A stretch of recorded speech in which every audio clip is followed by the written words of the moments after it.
Alright, ladies and gentlemen, welcome to Dark Souls 2. This is the first in a series of videos that I'm going to be doing that are hopefully going to let me try out my new video editing software and get a feel for how NVIDIA Shadowplay records, and how Audacity records audio, and how my new Yeti microphone works. It's going to be a little bit awkward. I don't have an ideal setup for this microphone. It's a little bit hard to see over it into the TV. And as most of you are probably thinking right now, Jesus, this is an over-leveled character, and it doesn't appear to be any kind of interesting build that we would want to watch. And you're absolutely right. I'm not doing anything in particular, and actually, when I'm not playing with the intent to PvP or do anything interesting, I like to play Dark Souls games in a kind of slow, methodical way, where I don't concern myself over much with how high my level is, and I don't really worry about using overpowered weapons. I don't really worry about grinding. If I grind a little bit, it doesn't bother me. I don't feel casual. I don't feel like a scrub. As you can see, actually, I've actually done, I guess you could call it a full clear of this area, where you kill everything, I don't know, about 15 times, and the enemy stops spawning. And occasionally I do that if I'm watching something on TV and I feel like playing a little Dark Souls. I'll just work my way through and clear an area out, especially the first couple areas of the DLCs, and you get a lot of souls. So this is what I guess you could call a super casual playthrough of Dark Souls 2. Ideally speaking, my actual playthrough of Dark Souls 3, which is what this is all about, will be a little bit less casual and a little bit more interesting to watch. But as I said before, these are just tests. So I'm using the Grand Lance here, which is not a weapon I've really used before. I'm just testing it out. It seems to be really overpowered. Then again, that could just be because you have a very, very over-leveled character here. I'm soul level 196. I think general consensus is that 150 is the max for PvP, and 160 is probably a great plenty to play the game to completion, to finish the game. I'm using a blue flame in my offhand, or as my secondary weapon in my main hand.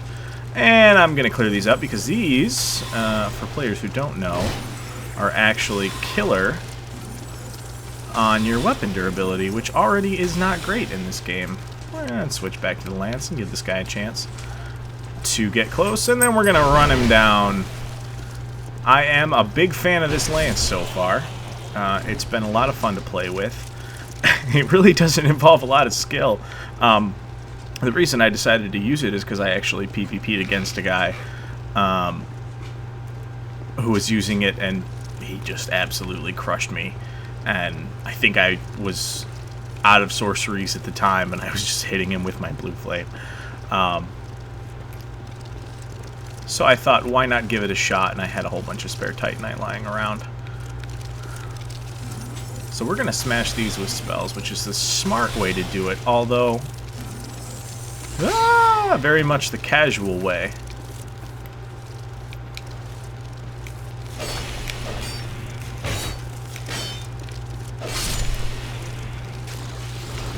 And I am pretty casual. This video is actually also kind of about getting used to talking while I'm playing. It's actually really killing my focus. I'm not really able to pay attention to what's going on and talk at the same time. And my back down is really strong today. I'd just as soon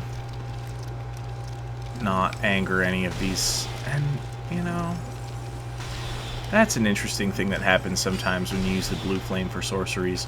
If you aim straight up, the spell will actually cast itself into the ground at your feet.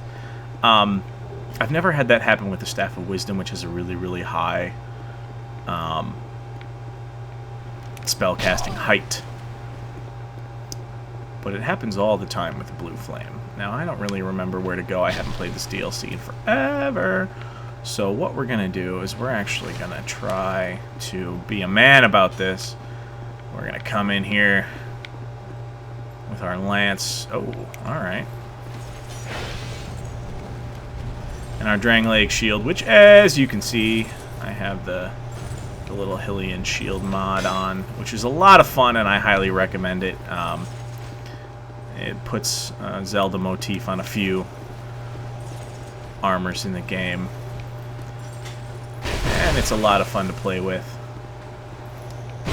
Specifically, I do it for the Drangleic shield. I like having a master, a Hylian shield, and a master sword. And I believe the Dragon Rider Twin Blade has the master sword treatment, which is an interesting choice, but it's a lot of fun. All right. Now that we've... Whoa! That was not ideal, that jump right there. How can I do better? Let's try that one more time. Let's try to do a little better. Hey, alright. Come on, son. Now, a lot of people come into these DLCs and they have a lot of trouble because the regular guys in armor have...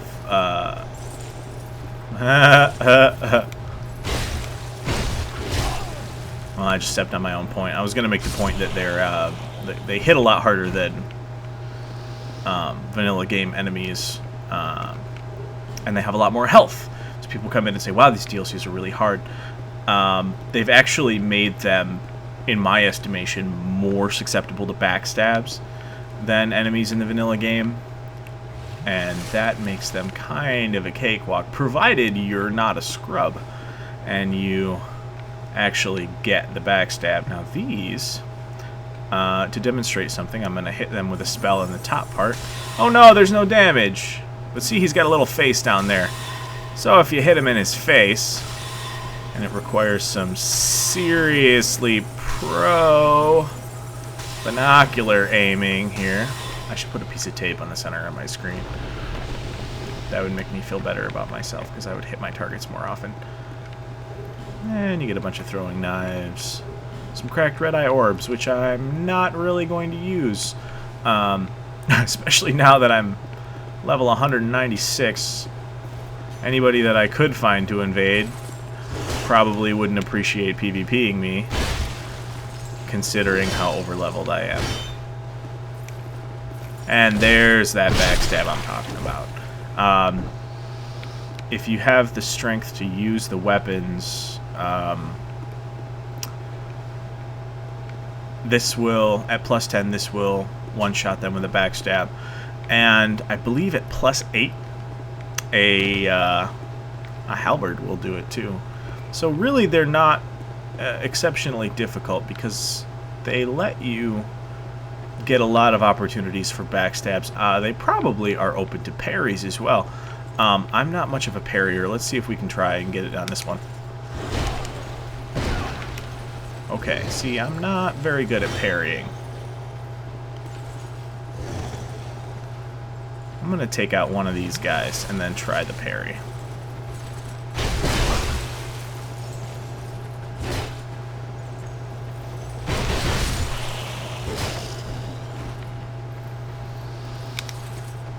There it is. And one riposte can kill it as well from full health. So, there it is. Not much else to be said about those guys. Their armor is kind of interesting. Oh,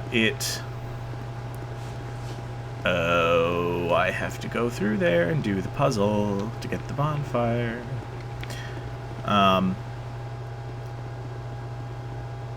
The mace that they can drop actually lets you poison yourself by using it, which with a high resistance build, which you see a lot of guys using online. You know, in Dark Souls 1 it was called a resistance build. In Dark 2, really it's just poison. Poison throwing knives, poison urns. Oh, I'm blanking on what it's called. The whip is not the notched whip. The spotted whip. And the butterfly armor. And they just run around and they just poison people. And there, I'm just going to go ahead and throw myself off a ledge. As you can see, my skills are greatly improved by narrating this recording. It's possible that if I'm really not able to get the hang of this, I will do my video recording, play as I normally would, hopefully a little bit better, and then record my commentary in post, and see if that lets me bring a little bit more interesting content to you folks, which really is what I'm trying to do. Going into Dark Souls 3, I'd like to be able to have a Let's Play series that's informative and gives everybody a sense of why I am such a big fan of the Souls series, why I like them almost to a fault. And a lot of people will say, well, they're a little bit too difficult for new players. I disagree, but I understand where people are coming from when they say that. I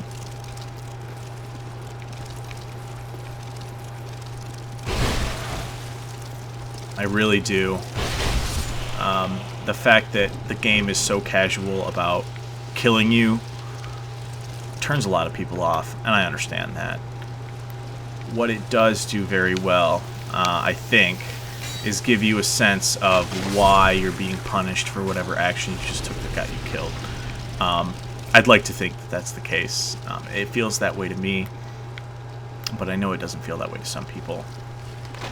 But if I can give everybody a sense of why I feel that these are good games, not only for veterans of the series, but also new players, and I genuinely do believe that anybody who plays games seriously or pursues it as a hobby should really give the Souls series a chance to win you over. Even if you don't end up playing it as long or as much or as often as I know a lot of people do, including myself. So we're just going to go ahead and not get the backstab here. And that's okay. Big dude in armor, swinging a slow weapon. The strategy doesn't really change. I am bad at jumping. Obviously, this would be a lot, well, maybe not a lot, at least a little more interesting if I were taking this character from the beginning of the game. There he goes.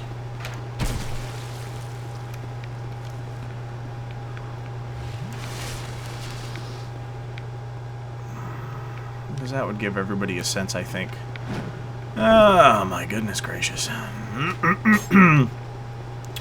Of how these games feel from start to finish. It's very different when you come in halfway through. Oof. I'm a little bit ashamed that this is the video I'm going to be trying out editing on and actually posting publicly for a change, because apparently I forgot how to jump. And those of you watching who've never played a Souls game, I can assure you the jumping is harder than it looks, but it's not as hard as I'm making it look. I promise. What have I done? That is only a beneficial shortcut. There was no reason to retract it to the best of my knowledge. We're going to go ahead and leave that up. I'm not sure I'm going to go down there just yet. We're going to do the old binoculars trick on this guy one more time. Right in the face. And, of course, he's going to move forward, so we're going to adjust our aim a little bit. I don't think I've ever fought one of these guys straight up. They do have a pretty regular habit of dropping Twinkling Titanite. I don't think I've ever fought one of those guys in a straight up fight because it's so hard to hit them with a melee weapon, and it's so easy to hit them just by aiming a spell. Give this guy a chance to hit me. Oh. Honestly, anybody having trouble with this zone really should just go ahead and try going through here and only backstab those enemies. Come all the way through here, backstab them, don't do anything else. Get used to backstabbing them, and you'll start to see what I mean, I think. Okay, I see how it is. Dark Souls 2, unlike Dark Souls 1, has this really bad habit of putting you in really awful situations. That your best option is the good old-fashioned back down. In Dark 1, you had a few situations like that, like the Anor Londo archers, where, you know, hey, fight these enemies while we put you under constant fire, and it's not really challenging so much as it is annoying. It doesn't really stop you.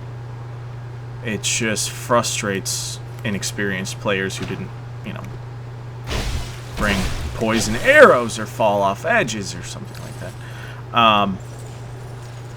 And I think it's important to realize that Dark Souls 1, while clearly the inferior game from a technical standpoint, I think had significantly improved design overall, and the decisions they made were a lot better, and I think they took a little bit more time when they were designing their levels. That isn't to say Dark Souls 2 is bad. It's really excellent, actually. But you have situations like this where it's like, okay, there are maybe 7 or 8 enemies total, and we're just going to make you fight your way through while all of them are shooting at you the whole time. Maybe I'm looking at Dark Souls 1 with rose-colored goggles, as they say. Maybe that's the case. I'm not very good at this. I'm really liking this lance, but I'm not used to it at all. I'd like to be able to perform these backstabs a little bit more effectively. There we go.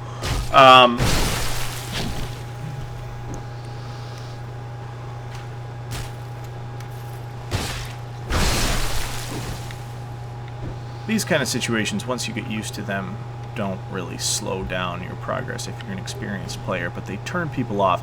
And it kind of sullies the reputation the Souls series has for being tough but fair, i.e., this is a game that will... I press start. Oh, there it comes. Okay. And I did that so I could equip a bow, so I can shoot these pillars and activate the rising buildings. Yeah, the idea is that Dark Souls is supposed to be a series where if you die, really it's your fault because the game gave you every chance to be successful. And these kind of ganking situations, I guess you could call them, to use a PvP term, not in the World of Warcraft sense of fighting somebody who's clearly no match for you, but in the Dark Souls sense of ganking up on somebody to mangle that a little bit. You really want people to feel like if they had been better, they could have done better. Not, oh, well, this group of guys ambushed me and stun-locked me into oblivion, and I didn't really see him coming. And that was the wrong thing to do. I had already moved that up. And it's something Dark Souls 1 did far less often than Dark 2. Provided you were careful, you could avoid those situations, and you only fell into them if you were really not careful about, okay. And that's why I've never fought those guys straight up.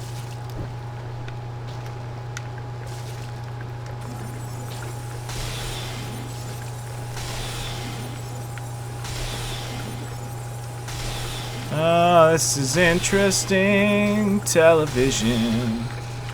Too much.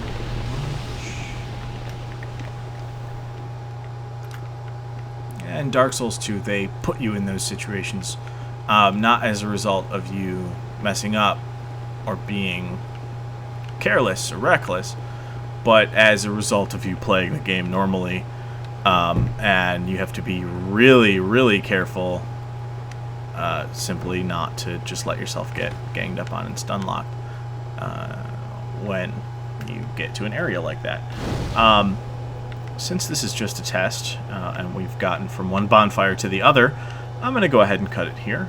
I'm going to edit this a little bit, just to get rid of the parts before I started recording the video alongside the audio, and maybe edit out that part where I threw myself off a cliff. I might leave that in for last. If you are one of the unlucky few who happens across this video and happens to take a look at it, and you have any comments on the gameplay, go ahead. But if you have any comments about my audio recording, video recording, editing, anything like that, or actually if you have a comment about the commentary, you think I should be one of those people that records in post, because I really can't focus on the game, I might just need to practice.